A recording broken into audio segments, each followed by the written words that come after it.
दोस्तों नमस्कार।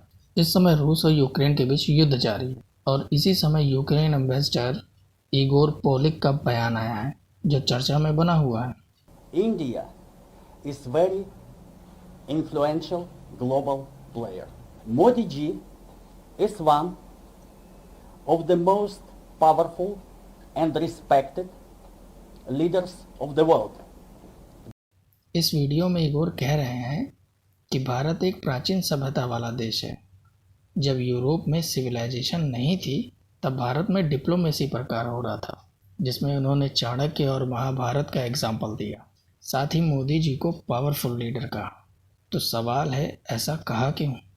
चलिए इसकी समीक्षा करें। असल में इगोर यहाँ पर प्राचीन भारत की कूटनीतिक तारीफ नहीं कर रहे थे। असल में वे उस समय की ओर इशारा कर रहे थे जब भारत के पहले प्रधानमंत्री जवाहरलाल नेहरू ने कोल्ड वर्ल्ड वॉर के दौरान अपनी गुटनिरपेक्ष नीति का पालन किया।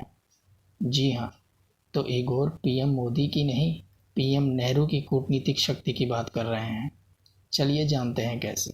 साल 1945 द्वितीय विश्व युद्ध समाप्त हुआ और दो महाशक्ति के रूप में अमेरिका और रूस का उदय हुआ। यूरोप के कई देश अमेरिका और पूंजीवाद के साथ जुड़ते हैं और नेटो का गठन करते हैं। वहीं यूरोप के कई देश रूस के साम्यवादी विचार के साथ जुड़ते हैं, जिसे यूएसएसआर कहा गया।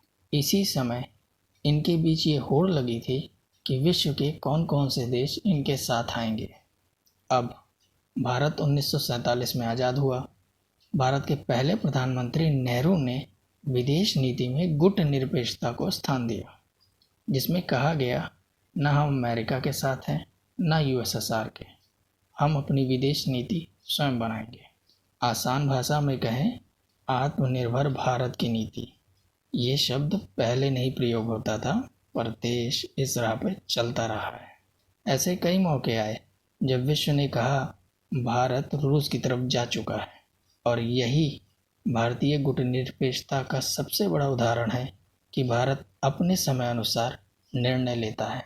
तो यकीनन यही वजह है कि यूक्रेन चाहता है कि भारत रूस से बात कर कोई कूटनीतिक रास्ता निकाले, क्योंकि भारत की विदेश नीति को रूस भी जानता है कि ये कहीं ना कहीं अपनी नीतियों का निर्धारण स्वयं करते हैं।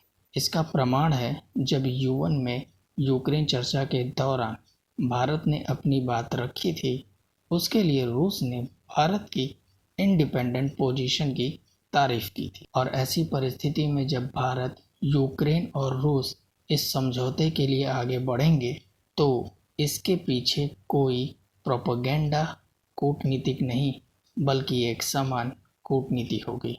बाकी ये दोनों देश युद्ध की स्थिति में कैसे पहुंचे, इस पर हम बात करेंगे अगले वीडियो में।